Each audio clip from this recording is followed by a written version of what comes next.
अभी फिलहाल ज्ञापन के मुद्दे पर आते। अगला 5वां मुद्दा है सोमनाथ मंदिर बौद्ध विहार। गुजरात में सोमनाथ मंदिर है। कुछ साल पहले मीडिया में खबर छपकर आई थी कि सोमनाथ मंदिर के नीचे आधुनिक तकनीक यानी जीपीआर ग्राउंड पेनेट्रेटिंग रडार तकनीक से खोज की गई तो वहां 3 मंजिला बौद्ध विहार मिला। सोमनाथ मंदिर ट्रस्ट के द्वारा पुरातत्वविद यानी पुरातत्व के जो एक्सपर्ट है की एक टीम को यह कार्य सौंपा गया था। वह कार्य Indian institute of technology Gandhinagar द्वारा किया गया। आश्चर्य की बात यह है कि सोमनाथ मंदिर ट्रस्ट के अध्यक्ष नरेंद्र मोदी है और देश के प्रधानमंत्री भी नरेंद्र मोदी ही है। प्रधानमंत्री की हैसियत से नरेंद्र मोदी की यह नैतिक जिम्मेदारी बनती है कि सोमनाथ मंदिर का उत्खनन कराकर वह बौद्धों के हवाले कराए।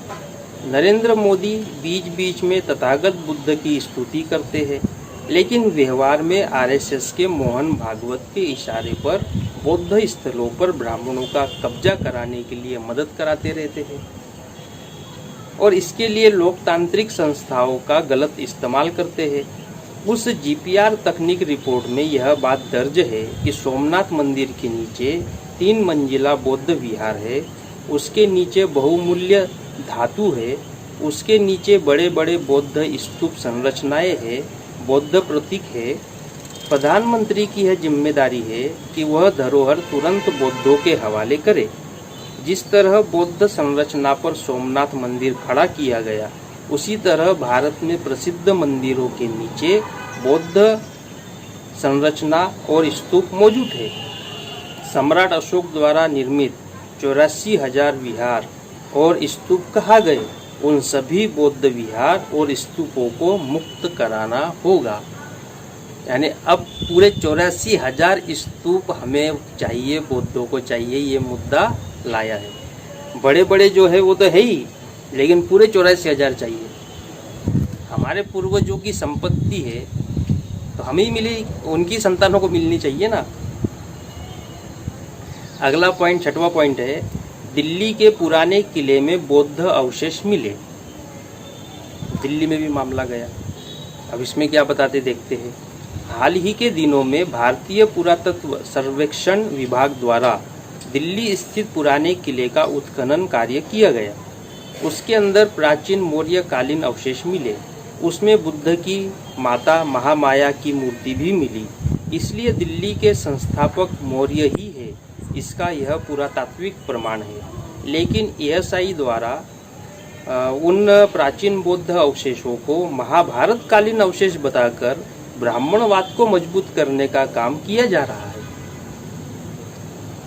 देखिए, गजेटियर ऑफ दिल्ली डिस्ट्रिक्ट 1883-84 में पेज नंबर 202 कहाँ से जानकारी निकालते हैं। पेज नंबर 202 पर स्पष्ट तौर पर लिखा है कि मथुरा रोड के आगे जो किला या जिसे इंद्रप्रस्थ कहते हैं वह मौर्य कालीन प्राचीन स्थल है। पुरातत्व विभाग के लोग जिसे मौर्य कालीन स्थल कह रहे थे, उस जगह को ब्राह्मण लोग, खासकर आरएसएस बीजेपी के ब्राह्मण इंद्रप्रस्थ या महाभारत कालीन अवशेष बता रहे हैं। रामायण और महाभारत ये सम्राट बृहद्रथ की हत्या करने के बाद लिखे गए। ब्रिटिश भारत में आने तक उसमें समय समय पर संस्करण कराते गए। सम्राट अशोक और बुद्ध को दबाने के लिए आरएसएस बीजेपी के लोग रामायण महाभारत को अति प्राचीन दिखाने का प्रयास कर रहे हैं और इस षड्यंत्र को मान्यता मिले इसके लिए भारतीय पुरातत्व सर्वेक्षण विभाग का गलत इस्तेमाल कर रहे हैं। काशी, मथुरा, बुद्ध गया, साकेत, सोमनाथ, दिल्ली, सारे जो बड़े बड़े सेंटर है बौद्धों के हैं और वो उसका गलत तरीके से इस्तेमाल कर रहे हैं, उसे ब्राह्मणवाद से जोड़ के बता रहे हैं। ये सारी जानकारी दी गई। आखिरी में जो बात कही गई है वो देखते हैं कि बुद्धिस्ट इंटरनेशनल नेटवर्क और राष्ट्रीय पिछड़ा वर्ग मोर्चा द्वारा 7 चरणों में यह चरणबद्ध आंदोलन चलाया जा रहा है। इसकी गंभीरता को ध्यान में रखकर संविधान द्वारा आपको राष्ट्रपति के तौर पर विशेष अधिकार दिए गए हैं।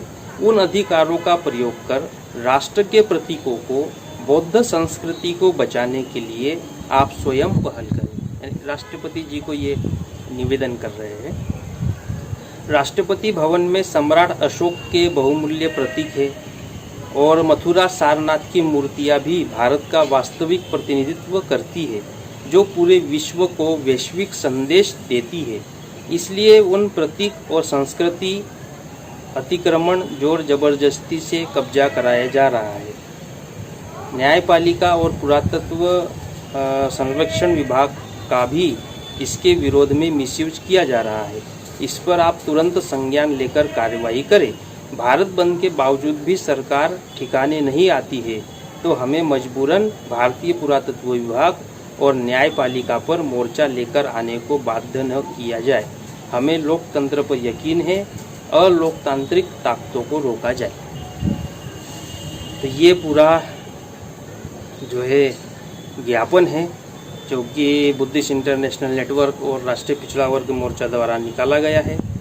इसके राष्ट्रीय संरक्षक है वामन मेश्राम, राष्ट्रीय प्रभारी है बुद्धिस्ट इंटरनेशनल नेटवर्क के विलास खरात सर, और बुद्धिस्ट इंटरनेशनल का भिक्षु संघ है जिसके राष्ट्रीय प्रभारी है भंते सोमानंद, और राष्ट्रीय पिछड़ा वर्ग के राष्ट्रीय प्रभारी है चौधरी विकास पटेल। इन सभी की तरफ से ये ज्ञापन बनाया गया है। और मैं भी आप सभी लोगों को अपनी तरफ से कहना चाहूँगा कि जो इन बुद्धिजीवी लोगों द्वारा जो आंदोलन की रूपरेखा बनाई गई है, जो रूपरेखा तैयार की गई है, वो हमारे बहुजन समाज के हित के लिए और बौद्धों का इतिहास पुनर्जीवित करने के लिए बहुत महत्वपूर्ण है। आप सभी भारत के बौद्धों ने, बहुजन समाज के बुद्धिजीवी लोगों ने ये जो चरणबद्ध आंदोलन है उसमें साथ सहयोग करना चाहिए, शामिल होना चाहिए, ऐसी मैं आशा करता हूँ। इसी के साथ सभी को नमो बुद्धाय, जय भीम, जय मुनि।